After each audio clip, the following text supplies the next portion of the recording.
VOA 세계뉴스입니다.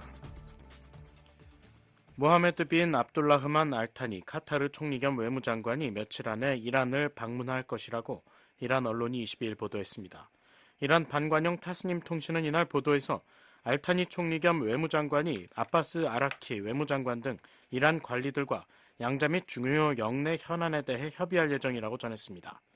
통신은 구체적 날짜는 언급하지 않은 채 회담이 수도 테헤란에서 이루어질 것이라고 밝혔습니다. 카타르는 미국, 이집트와 함께 이스라엘과 팔레스타인 무장정파 하마스 간의 휴전 협상을 중재해왔으며 이번 주 중 추가 협상이 열릴 예정입니다. 알타니 총리 겸 외무장관의 이란 방문은 최근 하마스 1인자인 이스마일 하니에가 이란에서 암살당한 데 대해 이란이 이스라엘의 소행임을 주장하면서 보복을 예고한 가운데 이루어지는 것입니다. 앞서 이란은 이스라엘에 대한 보복이 정확한 계획하에 시간을 두고 이루어질 것이라면서 개시 시점이 늦춰질 수 있음을 내비친 바 있습니다. 미 해군 미사일 구축함이 오늘 타이완 해협을 통과했다고 미 해군이 밝혔습니다. 미 해군 제7함대는 이날 보도자료에서 현지 시각 22일 알레이버크급 유도미사일 구축함 랠프 존슨함이 국제법에 따라 공해상에서 항행과 비행의 자유가 적용되는 해역을 따라 일상적인 타이완 해협 통과를 실시하고 있다고 알렸습니다. 랠프 존슨함은 중국과 타이완 모두의 영해 바깥에 있는 해역을 항행했다고 7함대는 덧붙였습니다. 7함대는 이번 통과가 원칙적으로 모든 국가의 항행의 자유를 지지한다는 미국의 의지를 보여주는 것이라면서 국제사회 누구도 자신들의 권리와 자유를 포기하도록 협박당하거나 강요당해서는 안 된다고 강조했습니다. 그러면서 미군은 국제법이 허용하는 곳 어디에서든 비행, 항행하며 작전을 수행할 것이라고 거듭 밝혔습니다. 한편 중국군 동부전군은 성명에서 랠프 존슨함의 타이완 해협 통과는 미국의 공개 도발이라며 해군과 공군 전력을 파견해 감시하고 경고를 보냈다고 밝혔습니다. 미군 함정과 항공기는 한 달에 한 번꼴로 타이완 해협에 대한 정기적 항행과 비행을 실시해왔습니다. 러시아군은 남서부 접경 브란스크 지역을 겨냥한 우크라이나군의 침공을 막아냈다고 러시아 당국이 오늘 밝혔습니다. 알렉산더 보고마즈 브란스크 주지사는 전날 러시아 연방보안국 소속 국경수비대와 군이 우크라이나군 방해공작 정찰부대의 국경 침투를 격퇴했다고 이날 주장했습니다. 브란스크는 지난 6일 우크라이나군이 기습 침공을 강행한 뒤 러시아군과 교전을 계속하고 있는 쿠르스크와 서쪽으로 인접해 있는 접경지입니다. 이런 가운데 알렉사이 스미르노프 쿠르스크 주지사 대행은 텔레그램을 통해 사람들이 많이 몰리는 지역에 콘크리트 대피 시설을 설치하고 있다며 약 60개의 정류장에 이 같은 시설이 갖춰질 것이라고 말했습니다. 쿠르스크 공세와 관련해 루스템 우메로우 우크라이나 국방장관은 어제 우크라이나를 방문한 미 하원 의원들에게 목표는 국경에서 러시아의 군사적 위협을 제거하고 적의 포격과 마을에 대한 공격을 불가능하게 만드는 데 있다고 밝혔습니다. 한편 러시아 남부 볼고그라드의 안드레이 보차로프 주지사는 이날 성명에서 볼고그라드 지역 내 한 군사시설에 대한 우크라이나군의 드론 공격으로 화재가 발생했다고 말했습니다. 러시아 남부 끝자락에 위치한 볼고그라드는 우크라이나 접경으로부터 동쪽으로 약 400km 떨어져 있습니다. 미국 민주당 전당대회 사흘째인 어제 부통령 후보 지명자인 팀 월즈 미네소타 주지사가 후보직을 공식 수락했습니다. 월즈 후보는 이날 일리노이주 시카고에서 사흘째 계속된 민주당 전당대회에서 자신에 대한 부통령 후보 지명을 수락하면서 카멀라 해리스 부통령은 경험 많고 준비되어 있는 대통령 후보라고 말했습니다. 월즈 후보는 미국은 아이들이 굶주리지 않고 의료와 주거가 곧 인권인 곳이어야 한다면서 이 의제들을 위해 투쟁하는 것이 민주당이 나아가는 방법이자 도널드 트럼프 공화당 대통령 후보의 장을 넘길 방법이라고 강조했습니다. 이날 찬조연사로 나선 빌 클린턴 전 대통령은 내가 말하고 싶은 유일한 개인적인 허영이 있다면 내가 아직도 도널드 트럼프보다 어리다는 점이라면서 트럼프 후보의 고령 문제를 에둘러 지적했습니다. 낸시 펠로시 전 하원 의장도 2021년 1월 6일에 트럼프 후보 지지자들의 의사당 난입 사건을 거론하면서 그해 1월 6일 누가 민주주의를 공격했는지 잊지 말자며 해리스 부통령을 대통령으로 선출해 트럼프 후보의 백악관 복귀를 막아줄 것을 호소했습니다. VOA 세계뉴스 김시영입니다.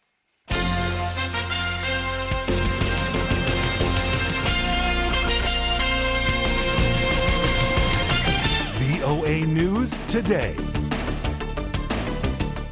여러분 안녕하십니까? 2024년 8월 22일 목요일 VOA 뉴스투데이 3부 시작하겠습니다. 진행의 김영교입니다. 이 시간에 보내드릴 주요 소식입니다. 미국 백악관은 개정된 핵무기 운용 지침이 특정 국가나 위협을 겨냥한 건 아니라고 밝혔습니다. 러시아, 중국, 북한의 핵무기 고도화에 대한 우려도 다시 확인했습니다. 북한의 이재민용 천막 단지가 자강도까지 광범위하게 퍼져 있는 것으로 확인됐습니다. 강줄기와 맞닿은 많은 마을들이 홍수를 피하지 못했습니다. 올해 북한의 대중 담배 수입액이 27분의 1 수준으로 줄어든 것으로 나타났습니다. 주류 수입도 절반 이상 감소했는데 북중 관계에 이상이 생긴 건 아닌지 주목됩니다. 내일 북한 날씨는 전 지역 흐리고 한때 비 오겠습니다. 최저기온은 16에서 27도, 최고기온은 23도에서 35도, 바다의 물결, 동해 앞바다 0.5에서 1.5m, 서해 앞바다 0.5에서 1.5m 일겠습니다. 첫 소식입니다. 미국 백악관은 개정된 핵무기 운용 지침이 특정 국가나 위협을 겨냥한 건 아니라고 밝혔습니다. 러시아, 중국, 북한의 핵무기 고도화에 대한 우려도 다시 확인했습니다. 조은정 기자가 보도합니다. 션 세버 백악관 국가안보회의 NSC 대변인은 21일 새로운 핵무기 운용 지침이 어떤 특정한 단체, 국가, 위협에 대한 대응책이 아니다라고 말했습니다. 세버 대변인은 바이든 대통령이 지난 3월 승인한 핵무기 운용 지침 개정안이 중국, 북한, 러시아가 공조해 미국의 핵 위협을 가할 가능성에 대비하는 데 집중하고 있다는 뉴욕타임스 보도에 대해 이같이 밝혔습니다. 세버 대변인은 이날 VOA 뉴스센터에 보낸 성명에서 미국의 핵 정책은 핵 위험을 줄이고 억지력을 안정적으로 유지하기 위한 노력의 일환으로 정기적으로 개정된다며 이전 4개 행정부와 마찬가지로 이번 행정부도 핵태세 검토와 핵무기 운용 지침을 발표했다고 말했습니다. 또 지침의 구체적인 내용은 기밀이지만 그 존재는 결코 비밀이 아니다라고 말했습니다. 대변인은 이어 우리는 러시아, 중국, 북한의 핵무기 고도화에 대해 반복적으로 우려를 표명해왔다고 밝혔습니다. 또 항상 그래왔듯이 우리는 새로운 지정학적 상황을 고려해 정책을 검토하고 필요한 경우 개정한다며 우리는 억지력을 강화해 핵 위험을 줄이고 군비 통제 외교를 통해 이견을 해소하는 데 계속해서 노력을 집중할 것이라고 말했습니다. 세버 대변인은 그러면서 2022년 바이든 해리스 정부가 발표한 핵태세 검토와 마찬가지로 핵무기 운용 지침은 핵무기의 전 세계적 위상을 낮추고 미국의 목표를 진전시키는 데 필요한 핵무기수를 최소화하며 핵무기 없는 세상이라는 목표를 진전시키려는 대통령의 의지를 반영하고 있다고 밝혔습니다. 이어 핵무기 운용 지침은 정기적으로 개정되며 미국과 동맹국, 파트너의 중대한 이익을 방어하기 위해 극한 상황에서 대통령이 사용할 수 있는 핵 사용 옵션 개발에 영향을 미친다고 말했습니다. 또 가장 최근의 지침은 이전 행정부에서 발행한 지침을 기반으로 하며 변화보다는 연속성이 훨씬 크다고 설명했습니다. 앞서 프라네이 바디 NSC 군비통제 군축 비확산 담당 선임 보좌관은 지난 2월 미국의 민간단체인 군축협회가 개최한 연례회의 기조연설에서 대통령이 최근 새로운 핵시대의 현실을 고려한 핵무기 운용 지침 개정안을 발표했다고 밝혔습니다. The President recently issued updated nuclear weapons employment guidance, which takes into account the realities of a new nuclear era. It emphasizes the need to account 바디 보좌관은 이 지침은 중국 핵무기의 증가와 다양성을 고려할 필요성과 러시아, 중국, 북한을 동시에 억제할 필요성을 강조하고 있다고 설명했습니다. 이어 미국의 목표를 달성하는 데 필요한 핵무기 수를 최소화하기 위해 무기 통제와 다른 도구를 사용하겠다는 약속을 재확인했다고 밝혔습니다. 그러면서 러시아가 지키는 한 미국도 신전략무기 감축협정의 제한을 계속 준수할 것임을 강조한다고 말했습니다. 이달 초 전략국제문제연구소 CSIS 대담에서 비핀나랑 당시 미 국방부 우주정책차관보 대행도 중국, 러시아, 북한의 핵 궤도에 변화가 없다면 현재 배치된 우리 핵 전력의 규모나 태세에 변화가 필요한 시점에 도달할 수 있다고 밝혔었습니다. Absent a change in the nuclear trajectories of the PRC, Russia, and North Korea, we may reach a point where a change in the size or posture of our 그러면서 current deployed 아직 forces is 비축량을 necessary. 늘릴 필요는 없지만 적들이 현재와 같은 행보를 계속한다면 배치된 역량의 수를 조정하는 게 필요할 수도 있다고 말했습니다. 뉴욕타임스는 20일 개정 지침이 북한, 중국의 최근 급속한 핵 무력 증강과 북중러 3국의 핵 공조 가능성을 주목하고 있다고 보도했습니다. 특히 북한이 한 줌의 핵무기만 보유하고 있을 때는 미국이 미사일 방어 체계로 억제할 수 있었지만 파키스탄, 이스라엘에 필적할 만큼 핵 무력을 증강한 지금은 중국, 러시아와 공조할 수 있는 수준이 됐다고 밝혔다고 뉴욕타임스는 전했습니다. VOA 뉴스 조은정입니다. 미국 정부가 북한과 중국의 급속한 핵무력 강화 추세를 반영한 새 핵무기 운용 전략을 승인한 게 미국 핵 대응 정책 변화의 시작점이 될 것이라고 전문가들이 평가했습니다. 북한과 중국, 러시아의 핵 위협 공조에 대비해 영내 핵무기 운용 계획의 유연화가 필요하다는 제언도 나왔습니다. 조상진 기자가 보도합니다.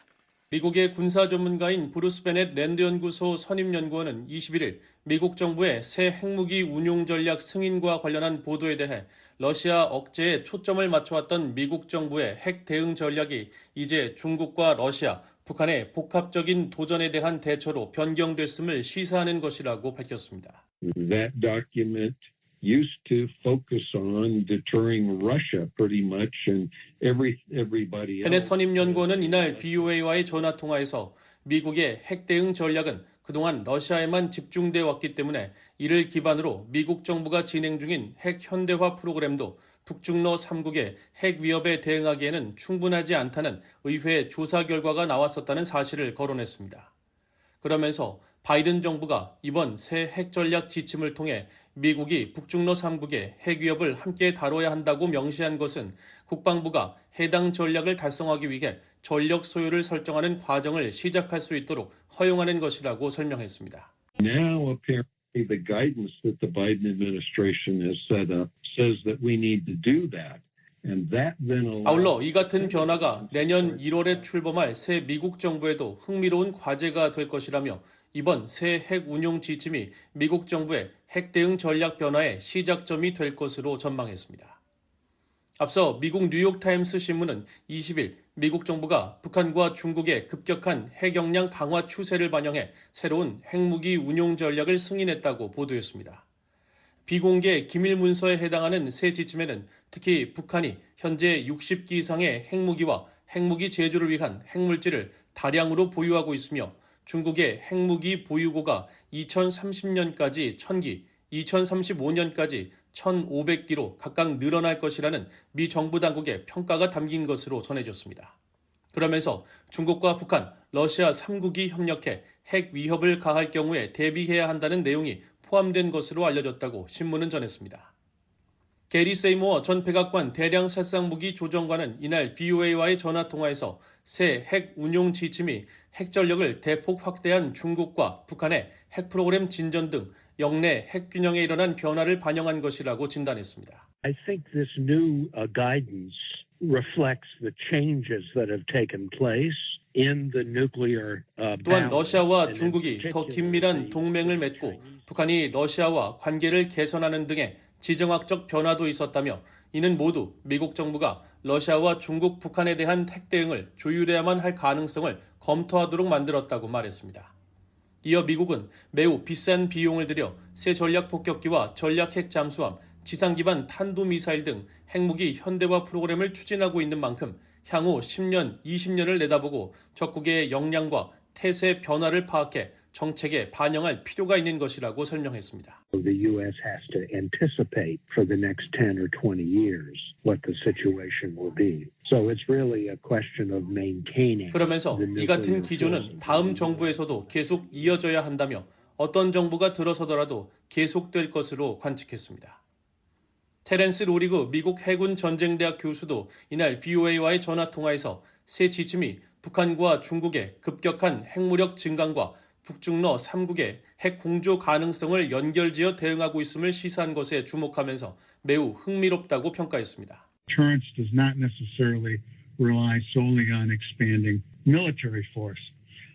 그러면서 북중러 세 나라가 영내에서 동시 또는 순차적으로 협력해 공세에 나선다면 어떻게 대응할 것인지 또 미중 갈등을 이용해 북한이 한반도에서 군사적 행동에 나설 것인지에 대한 의문과 우려가 제기되는 것이 사실인 만큼 현 시점에서 미국 정부의 핵 운용 지침 개정은 적기에 이뤄졌다고 보는 것이 타당하다고 말했습니다. 전문가들은 북중러 3국이 공조를 통해 미국과 동맹에 대한 핵 위협에 나설 가능성에 대비해 미국 정부는 영내 핵태세에 변화를 줄 필요가 있다고 제언했습니다. 영내에 핵무기를 재배치하는 수준은 아니더라도 지금보다 더 유연한 핵무기 운용 계획이 필요하다는 지적입니다. 브루스 베넷 선임연구원은 미국이 가장 먼저 해야 할 일 중 하나는 중국 등이 공격하면 곧바로 대응할 수 있도록 영내에서 핵무기를 유연하게 계획할 수 있어야 한다고 말했습니다. Well, I think one of the first things the U.S. needs to do, that the U.S. has been assuming that we can 북중러가 함께 공격해도 신속하게 대응할 수 있다는 것을 분명히 보여줄 수 있도록 관련 대응 역량을 영내에 지금보다 더 투입할 수 있어야 한다는 것입니다.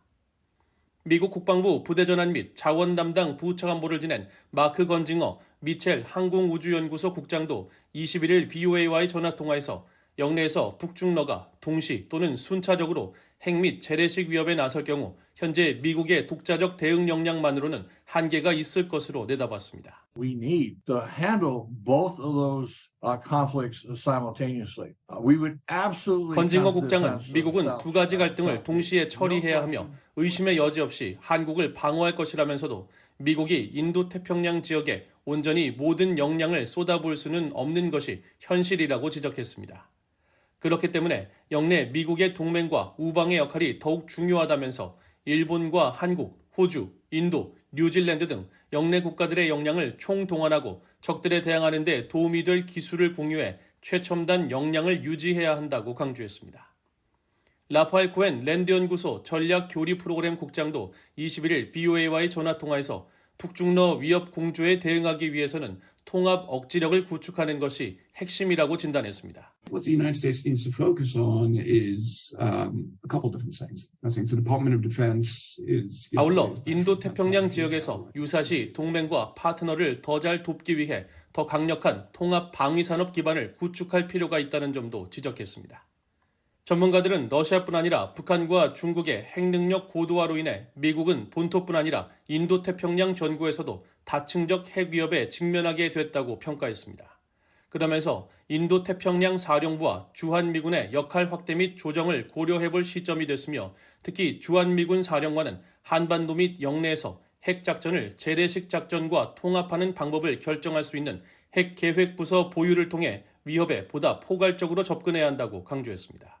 VOA 뉴스 조상진입니다.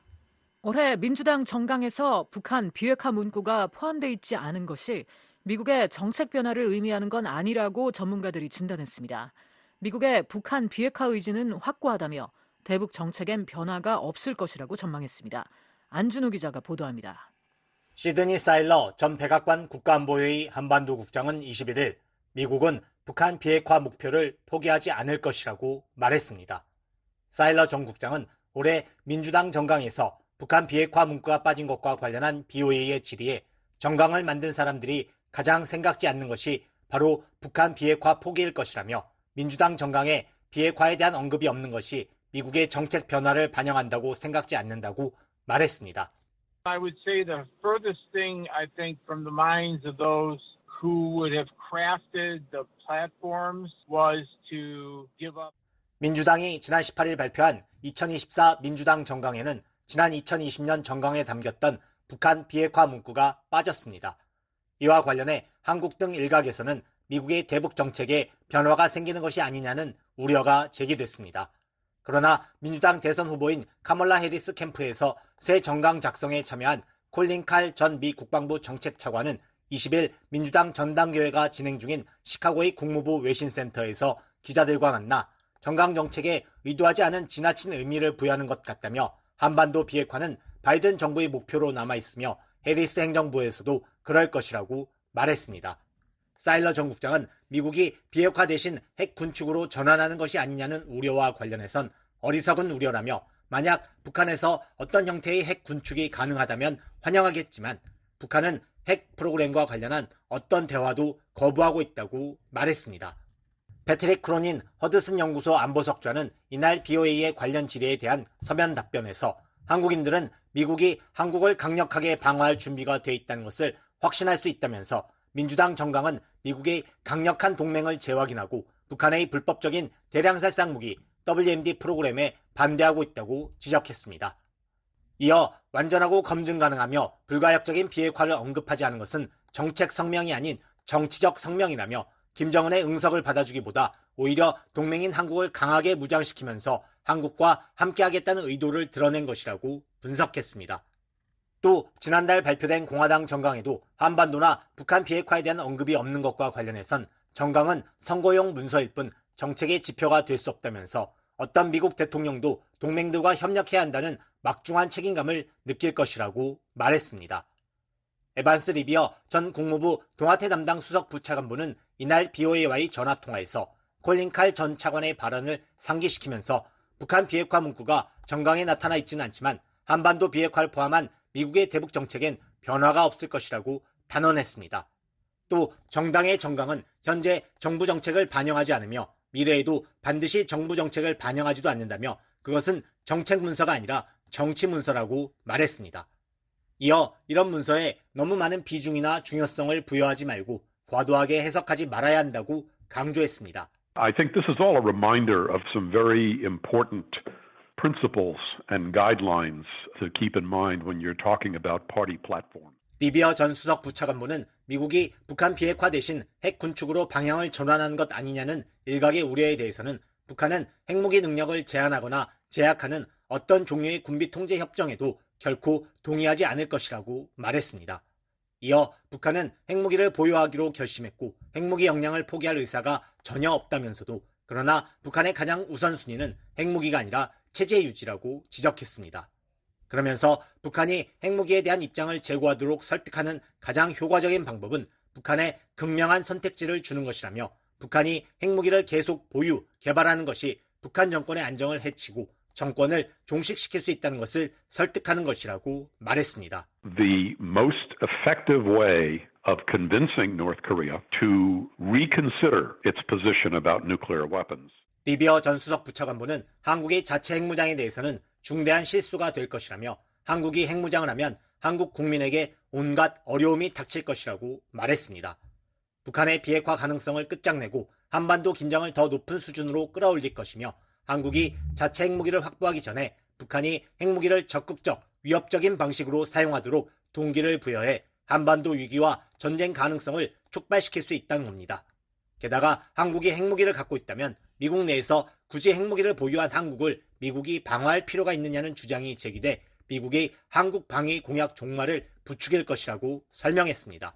한반도 문제가 중동 사태와 러시아의 우크라이나 침공, 타이완 해협 위기 등으로 미국 정책 우선순위에서 뒷전으로 밀리고 있다는 지적과 관련해선 55년 이상 한반도를 면밀히 주시해왔지만 미국이 지금처럼 한반도와 그 주변의 평화와 안정을 유지하기 위해 헌신하는 모습을 본 적이 없다고 리비어 전 수석 부차관보는 말했습니다. 조셉 디트라니 전 북핵 육자회담 미국 차석 대표는 이날 BOA와의 전화통화에서 민주당이든 공화당이든 누가 집권하든 한반도 평화와 안보는 가장 중요하다면서 한반도에서 분쟁이 발생하면 동북아 전체에 영향을 미칠 수 있다는 것을 우리는 알고 있다고 말했습니다. 이어 그래서 한반도는 매우 중요하다며 누가 집권하든 한반도의 완전하고 검증 가능한 비핵화, 한국은 핵무기를 가지고 있지 않은 만큼 분명 북한의 완전하고 검증 가능한 비핵화를 추진하는 것이 중요하다고 강조했습니다. So the Korean Peninsula is so important. And I think regardless of the party in control in 2024, complete verifiable denuclearization. 미국이 비핵화 대신 핵 군축으로 방향 전환하는 것이 아니냐는 우려와 관련해선 미국의 입장은 항상 완전하고 검증 가능한 비핵화라며 이것은 군비 통제가 아니라 북한을 핵무기 보유국으로 인정하지 않는 것이라고 말했습니다. 디트라니 전 차석 대표는 또 북한을 핵 보유국으로 인정하는 것은 핵 확산의 빌미를 제공할 것이라며 끔찍한 실수가 될 것이라고 경고했습니다. 그러면서 북한의 검증 가능한 완전한 비핵화는 단기적인 목표가 아니라 장기적인 목표로 삼아 포기하지 말고 추진해야 한다고 강조했습니다. 브루스 베넷 랜드연구소 선임연구원은 한국의 자체 핵무장과 관련해 현 단계에서는 핵 우산이 현 상황을 대처하는 데 상당히 적절하다면서도 한국이 자체 핵무장으로 가는 것을 막기 위해서는 미한 양국이 북한 핵무기 위협 증가를 억제하기 위한 실질적인 조치를 취해야 한다고 제언했습니다. 한편 양당의 정강에 북한 비핵화란 이상적인 목표보다 실질적인 현실 인식이 담겼다는 지적도 있습니다. 베넷 선임연구원은 대부분의 전문가들은 북한이 비핵화할 거라고 생각지 않는다고 말했습니다. 이어 민주공화 양당은 비핵화에 대한 이상적인 바람보다는 현실을 인식하고 있다면서 비핵화가 궁극적인 목표가 될 수 없다는 것은 아니지만 단기적인 목표가 될 수 없다는 것은 분명하다고 말했습니다. 만약 북한 비핵화를 단기적인 목표로 추구한다면 실패할 것이란 것이 상황의 본질이며 북한 비핵화 목표가 민주공화 양당의 정강에 포함되지 않은 것은 아무도 그 목표를 달성하지 못한 데 대한 책임을 지고 싶어하지 않는다는 걸 의미한다는 겁니다. I mean, most experts don't think that North Korea is ever going to denuclearize. 베넷 선임연구원은 또 한반도 문제가 미국의 우선순위에서 밀려나고 있다고 진단했습니다. 이어 미국은 한국에 많은 관심을 기울이지 않는 것 같다면서 미국은 한국에서 일어날 수 있는 최악의 상황 중 하나가 북한이 핵무기를 계속 만들어 대량으로 보유하는 것이란 것을 알고 있지만 미국은 그런 핵무기 증가를 막으려는 노력과 관련된 위험을 감수할 준비가 돼 있지 않다고 말했습니다. BOA 뉴스 안준호입니다. 김영호 한국통일부 장관은 윤석열 대통령이 천명한 8.15 통일 독트린은 북한 체제를 부정한 게 아니라며 오히려 민족과 통일까지 부정하고 있는 북한 당국이 이에 대해 설명해야 한다고 말했습니다. 김 장관은 대남 오물 풍선 살포가 대북 전단 때문이라는 건 북한의 주장일 뿐이라고 일축했습니다. 서울의 김환용 기자 연결해 자세한 내용 알아보겠습니다. 김환용 기자. 네, 서울입니다. 네, 김영호 한국통일부 장관이 오늘 서울에서 외신 기자들과 간담회를 했군요. 네, 그렇습니다. 김영호 장관은 22일 서울 한국프레스센터에서 열린 서울 외신기자클럽 초청 간담회에 참석했습니다. 김 장관은 이 자리에서 모두 발언을 통해 윤석열 대통령이 지난 광복절 때 천명한 8.15 통일 독트린의 의미와 내용 그리고 이행 계획에 대해 설명했습니다. 김 장관은 이 독트린이 대한민국 헌법과 보편적 가치에 입각한 자유통일 대한민국 달성을 목표로 하고 북한의 핵미사일 고도화, 인권 상황 악화, 그리고 최근 민족과 통일을 거부하는 시대적 변화와 현실을 반영한 실천 전략들을 담고 있다고 밝혔습니다. 김 장관은 8.15 통일 독트린의 7대 추진 방안 가운데 남북 당국 간 실무 차원의 대화 협의체 설치가 가장 중요하다며 북한이 이에 호응하기를 거듭 촉구하기도 했습니다. 그렇군요. 간담회로 진행된 만큼 기자들의 관련 질문들도 있었겠죠. 어떤 문답이 오갔는지요? 네, 북한 주민들의 알 권리 등 인권 문제가 강조된 이번 독트린이 북한 체제를 인정하는 역대 한국 정부의 민족 공동체 통일 방안과 모순된 사실상의 흡술 통일론이 아니냐는 질문이 있었습니다. 김 장관은 이에 대해 북한 주민의 정보 접근권이나 인권 문제 지적은 상호 체제 인정이라는 범위 내에서 충분히 이해될 수 있다고 강조했습니다.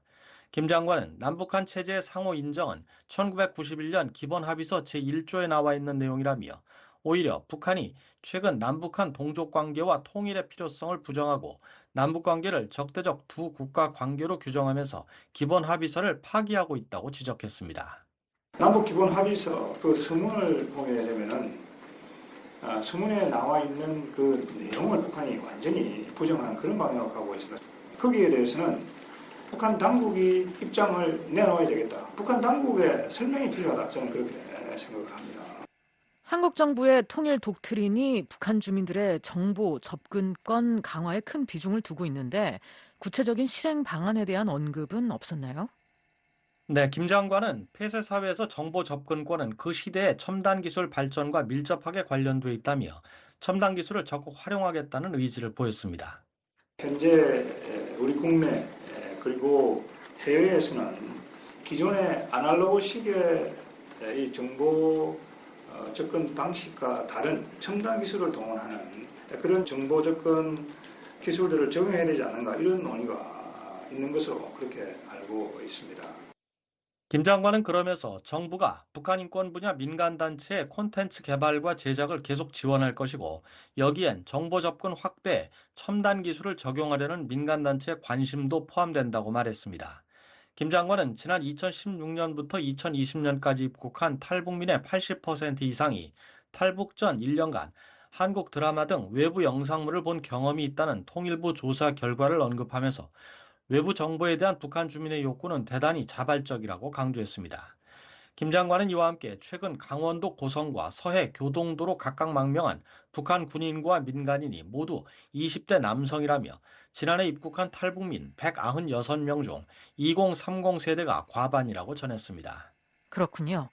김 기자, 통일 독트린 말고 다른 남북한 간 현안에 대한 얘기도 있었습니까?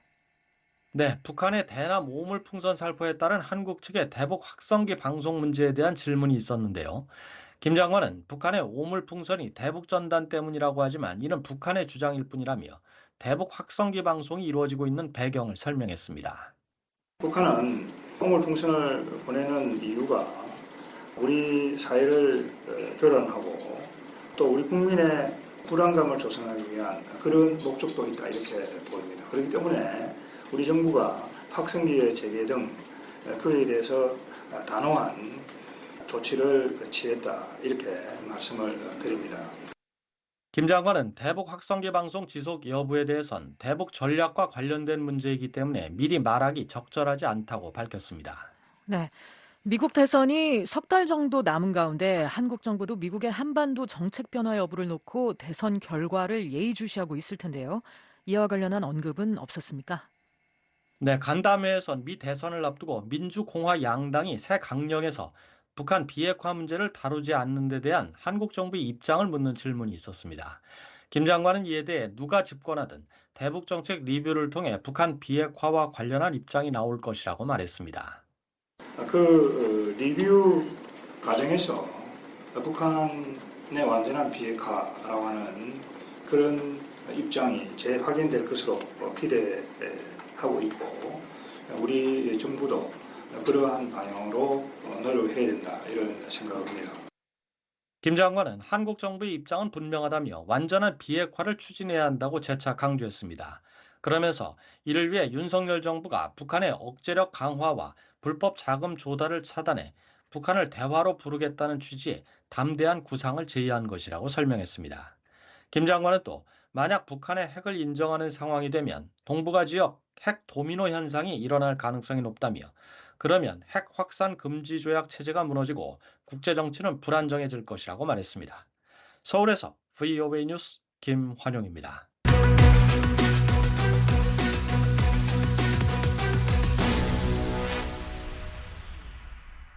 북한의 이재민용 천막단지가 자강도까지 광범위하게 퍼져 있는 것으로 확인됐습니다. 강줄기와 맞닿은 많은 마을들이 홍수를 피하지 못했습니다. 함지아 기자가 보도합니다.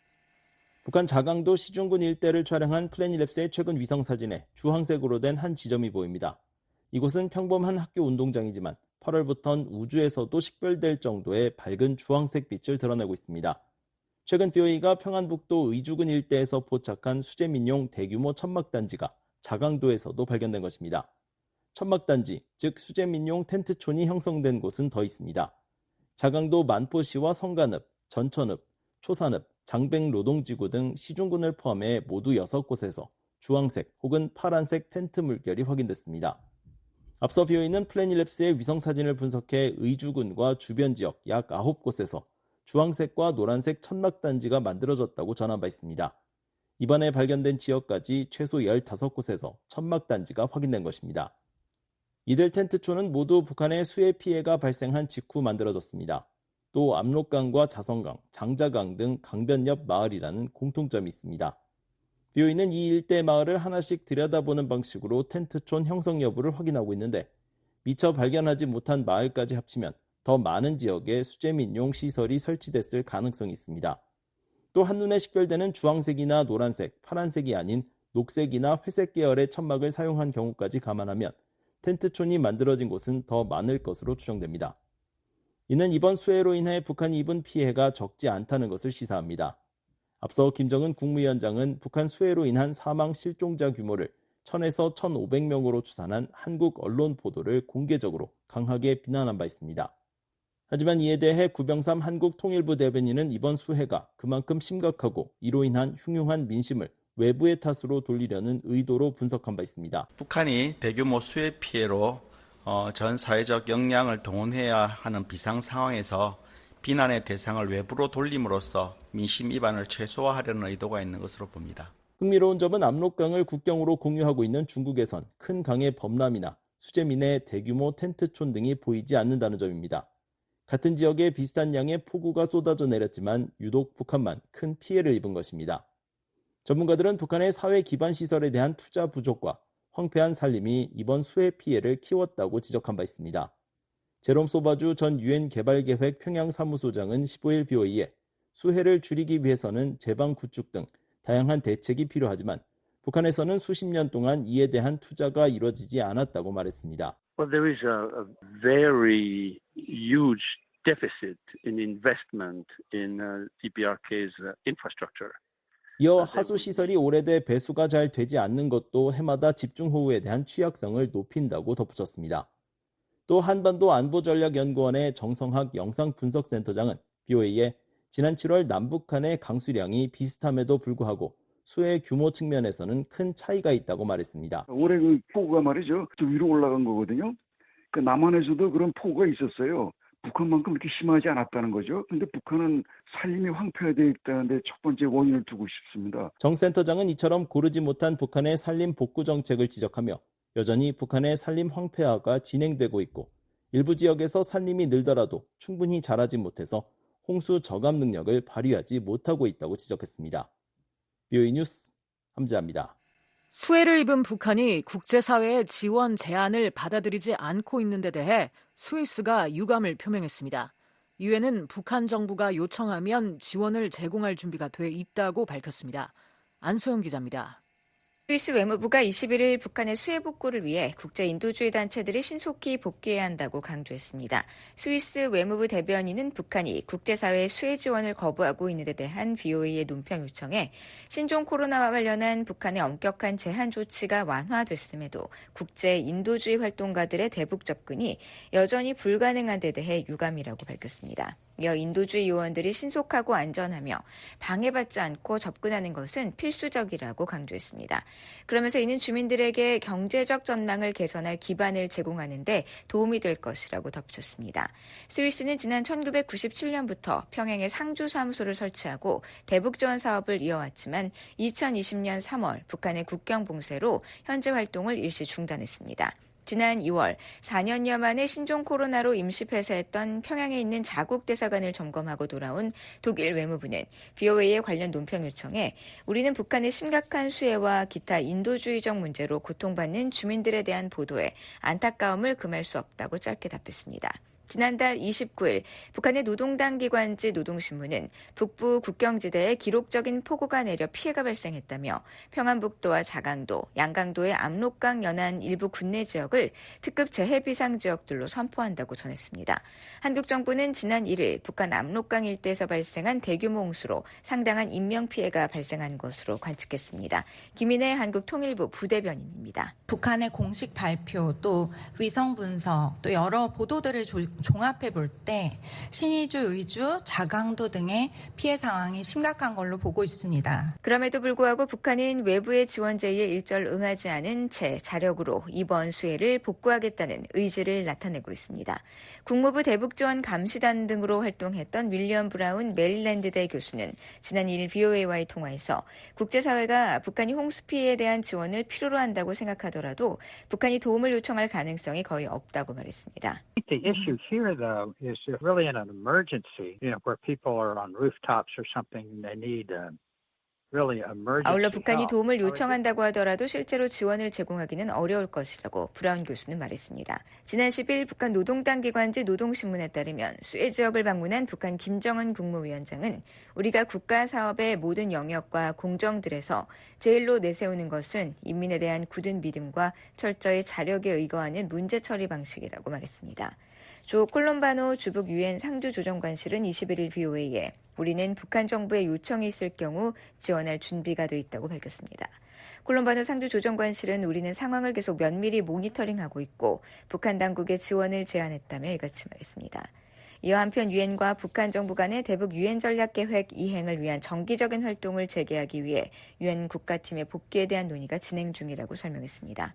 앞서 유엔은 지난 2016년 대북 유엔 전략계획 2017-2021을 채택했지만 북한의 국경 봉쇄로 활동이 중단되면서 4년 연속 이를 연장한 바 있습니다. 유엔과 북한 당국은 북한의 식량 및 영양 안보와 사회개발 서비스, 보건력과 지속 가능성, 데이터와 개발 관리 등 4가지 전력 우선순위를 선정하고 관련 사업을 실행해 나가기로 합의했었습니다. 주북 유엔 상주조원관실은 세계보건기구와 유엔 아동기금, 세계식량계획, 유엔 개발계획, 유엔 인도주의 업무조정국 등 5개 북한 상주 유엔기구를 총괄하고 있습니다.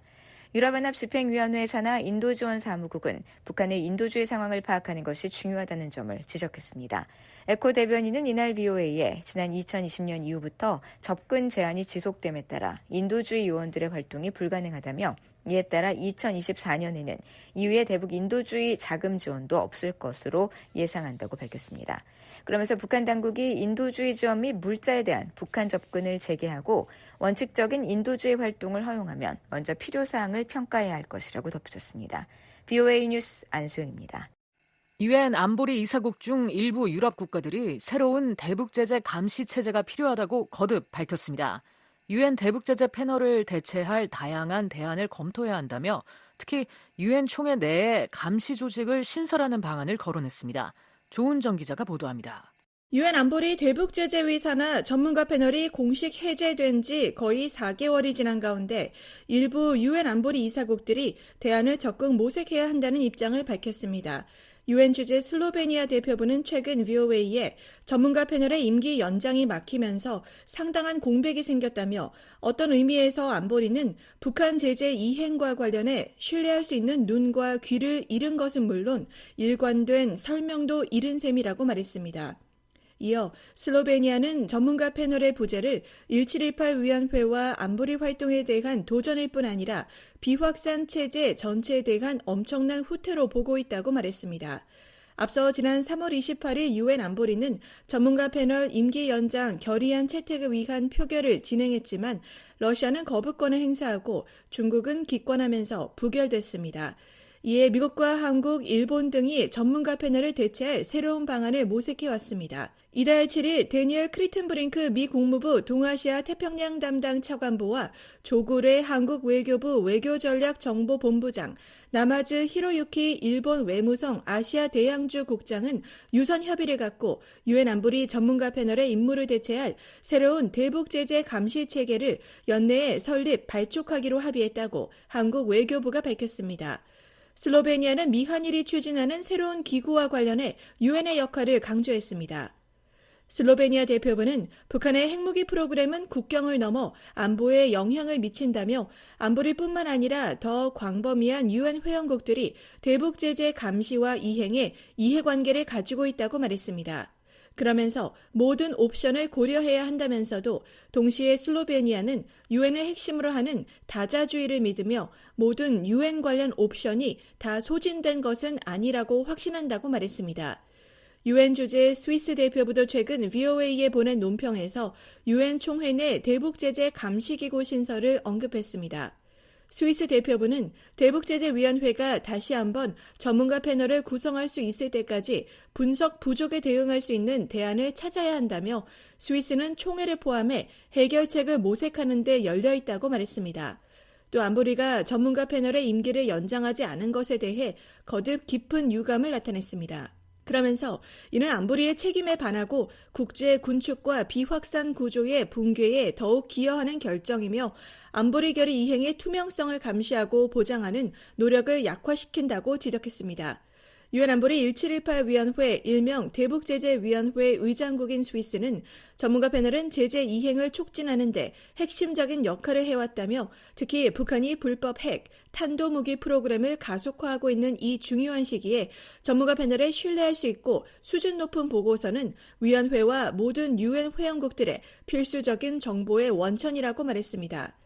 일부 유엔 안보리 이사국들이 유엔 총회 내 기구를 거론한 데 대해 2016년 4월부터 2021년 4월까지 전문가 패널에서 활동한 다케우치 마이코 전 위원은 여름 전까지 자신이 직접 일부 이사국들과 논의한 결과 그들은 기본적으로 총회 내 대체 기구를 선호한다고 생각한다고 말했습니다. Based on my discussion by the summer of this year, basically the government prefer to have 다케우치 전 위원은 21일 VOA와 전화통화에서 가장 큰 이유는 유엔이라는 제도적 권위나 신뢰성 없이는 전문가 패널이 했던 그런 유형의 작업을 하기 어렵기 때문이라고 말했습니다.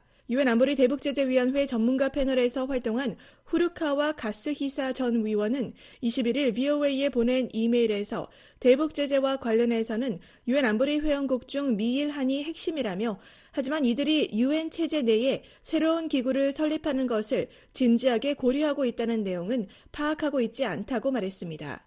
이어 삼국 정부가 유엔 총회 산하에 새로운 기구를 설립하는 데 소극적인 것 같다며 그러나 그들은 또한 유엔 외부에 새로운 기구를 설립하는 데 많은 예산을 들이고 싶어 하지 않는다고 말했습니다. 후르카와 전 위원은 유엔 헌장에 따라 가장 강력한 법적 구속력이 부여된 것은 안보리뿐이기 때문에 총회 내 새로운 기구는 안보리 기구만큼 효과적이고 구속력이 있을 수 없다고 지적했습니다. 그러면서 총회 내 기구의 실효성을 높이기 위해서는 적절한 조사관을 선정하고 충분한 예산을 확보하는 것이 중요하다고 말했습니다. 다케우치 전 위원은 총회 내 기구의 실효성을 높이기 위해서는 회원국이 실제로 패널에 적극 협조해야 한다고 말했습니다. However, the panel, to avoid any criticism from these member states who are not supporting the 또한 새로운 감시 조직도 유엔 총회 내 기구 신설에 반대하는 회원국들의 비판을 피하기 위해 이전 안보리 패널과 같이 매우 공정한 방식으로 조사를 진행해야 한다고 말했습니다.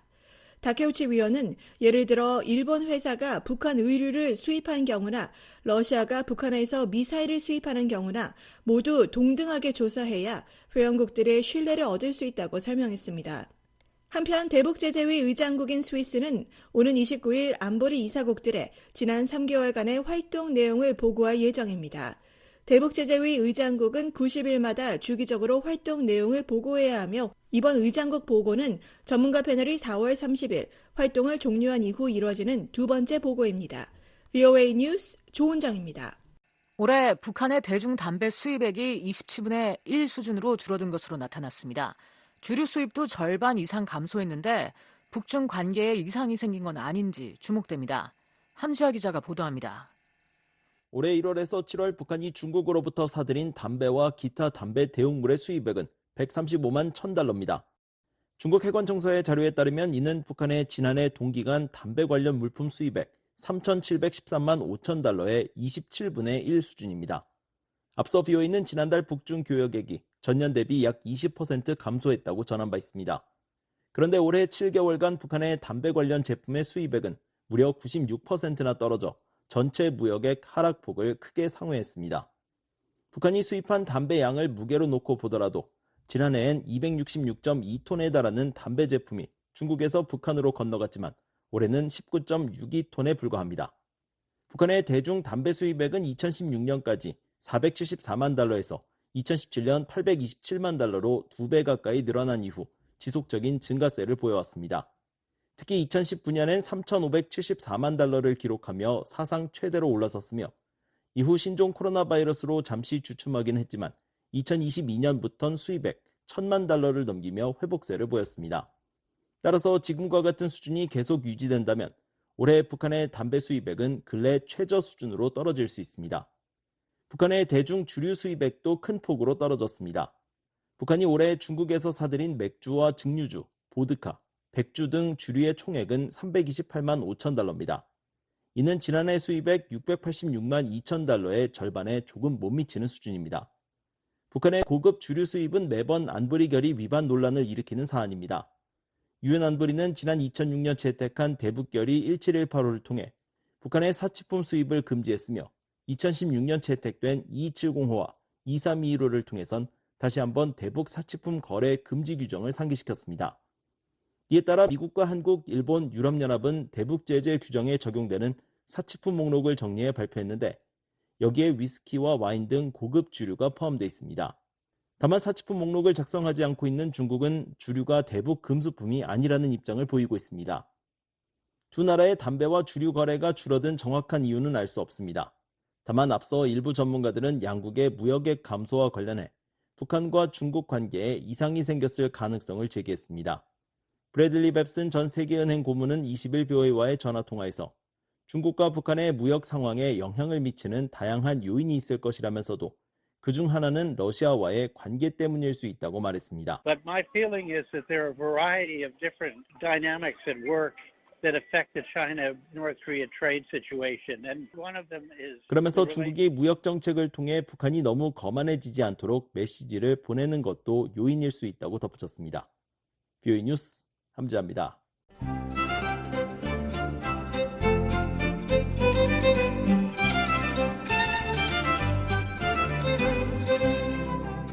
VOA 뉴스투데이 북한 날씨 알아봅니다. 내일 북한 날씨는 전 지역 흐리고 한때 비 오겠습니다. 최저기온은 16에서 27도, 최고기온은 23에서 35도, 바다의 물결, 동해 앞바다 0.5에서 1.5m, 서해 앞바다 0.5에서 1.5m 일겠습니다. 이어서 지역별 날씨입니다. 평안남도 흐리고 한때 비 오다가 오후에 맑아지겠습니다. 평양 25에서 31도, 안주 23에서 30도, 남포 25에서 31도, 평안북도, 자강도 오전에 구름 많다가 오후에 맑아지겠습니다. 신의주 23에서 31도, 수풍 21에서 30도 되겠습니다. 강계는 오전에 흐리고 가끔 비 오겠습니다. 오후에는 계속 흐리겠습니다. 최저 21도, 최고 29도 되겠습니다. 황해남북도 경기도 지역 구름 많다가 오후에 맑아지겠습니다. 해주 25에서 32도, 용면 23도에서 31도 되겠습니다. 개성은 오전에 구름 많고 한때 비 오겠습니다. 오후에는 계속 구름 많겠습니다. 최저 25도에서 최고 32도 되겠습니다. 사리원 최저 24도, 최고 32도, 신계 최저 23도, 최고 31도 되겠습니다. 함경남도, 양강도, 강원도 대체로 맑겠습니다. 함흥 최저 24도, 최고 35도, 장진 하루 종일 구름 많겠습니다. 최저 18도, 최고 26도, 해산 오전 한때 비 오겠습니다. 오후에는 구름 많겠습니다. 최저 20도, 최고 27도 되겠습니다. 원산 오전에 구름 많다가 오후에 맑아집니다. 최저 26도, 최고 35도, 평강 오전 한때 비 오겠습니다. 오후에는 구름만 많겠습니다. 22도에서 30도 되겠습니다. 함경북도 흐리고 한때 비 오겠습니다. 청진은 오후에 맑아집니다. 최저 23도에서 최고 39도 되겠습니다. 선봉 최저 23도, 최고 30도. 삼지연 오전 한때 비 오겠습니다. 오후에는 구름 많겠습니다. 16도에서 23도 되겠습니다. 이어서 해상 날씨입니다. 동해는 구름 많고 한때 비 오겠습니다. 물결은 앞바다 오전 오후 모두 0.5에서 1.5m, 먼바다는 오전에 1.5에서 3.5m, 오후에는 1에서 3m 일겠습니다. 서해는 구름 많고 한때 비 오다가 오후에는 맑아지겠습니다. 물결은 앞바다 오전 0.5에서 1.5m, 오후 0.5에서 1m, 먼바다는 오전에는 1에서 2m, 오후에는 0.5에서 1.5m 일겠습니다. 지금까지 VOA 뉴스투데이 3부 보내드렸습니다. VOA 한국어 저녁 방송 끝으로 세계 뉴스입니다.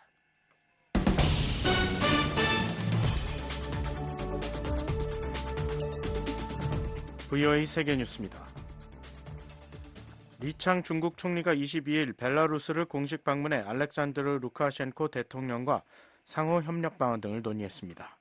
루카셴코 대통령은 이날 리 총리와의 면담에서 벨라루스와 중국은 전천후 포괄적 전략 동반자 관계라는 역사상 가장 높은 수준의 관계를 구축했다고 평가했습니다.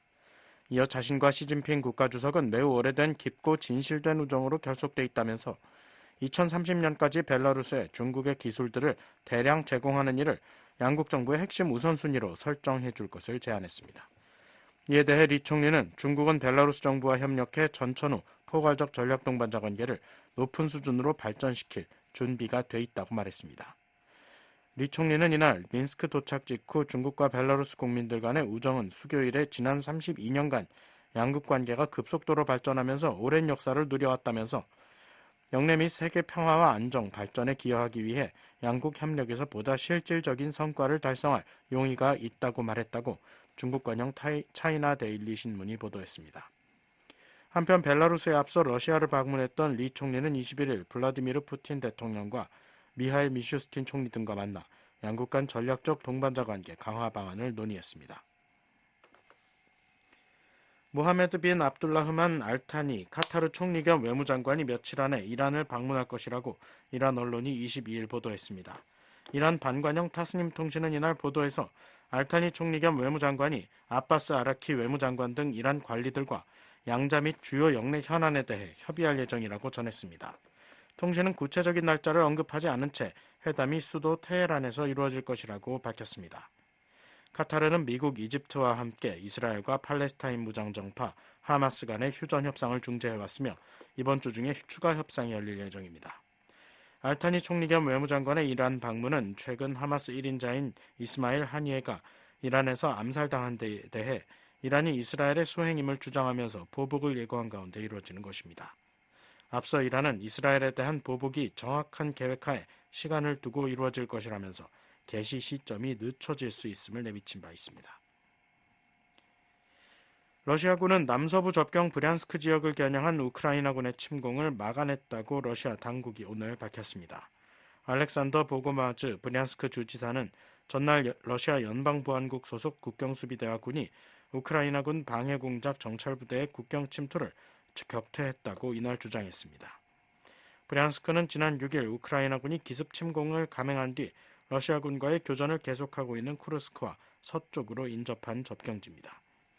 이런 가운데 알렉세이 스미르노프 쿠르스크 주지사 대행은 텔레그램을 통해 사람들이 많이 몰리는 지역에 콘크리트 대피시설을 설치하고 있다며 약 60개의 정류장에 이 같은 시설이 갖춰질 것이라고 말했습니다. 쿠르스크 공세와 관련해 루스템 우메로우 우크라이나 국방장관은 어제 우크라이나를 방문한 미 하원 의원들에게 목표는 국격에서 러시아의 군사적 위협을 제거하고 적의 포격과 마을에 대한 공격을 불가능하게 만드는 데 있다고 말했습니다. 한편 러시아 남부 볼고그라드의 안드레이 보차로프 주지사는 이날 성명에서 볼고그라드 지역 내 한 군사시설에 대한 우크라이나군의 드론 공격으로 화재가 발생했다고 말했습니다. 러시아 남부 끝자락에 위치해 있는 볼고그라드는 우크라이나 접경으로부터 동쪽으로 약 400km가량 떨어져 있습니다. 미 해군 미사일 구축함이 오늘 타이완 해협을 통과했다고 미 해군이 밝혔습니다.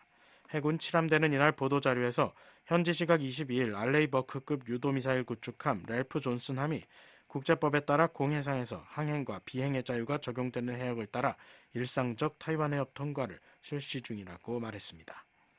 랠프 존슨함은 중국과 타이완 모두의 영해 바깥에 있는 해역을 항행했다고 7함대는 덧붙였습니다. 7함대는 이번 통과가 원칙적으로 모든 국가의 항행의 자유를 지지한다는 미국의 의지를 보여주는 것이라면서 국제사회 누구도 자신들의 권리와 자유를 포기하도록 협박당하거나 강요당해선 안 된다고 주장했습니다. 또 미국은 국제법이 허용하는 곳 어디든 비행하고 항행하며 작전을 수행할 것이라고 거듭 밝혔습니다. 한편 중국군 동부전군은 성명에서 랠프 존슨함의 타이완 해협 통과는 미국의 공개 도발이라며 해군과 공군 전력을 파견해 감시하고 경고를 보냈다고 밝혔습니다. 미군 함정과 항공기는 한 달에 한 번꼴로 이 지역에 대한 정기적 항행과 비행을 실시해왔습니다. 미국 민주당 전당대회 사흘째인 어제 부통령 후보 지명자 팀 월즈 미네소타 주지사가 후보직을 공식 수락했습니다.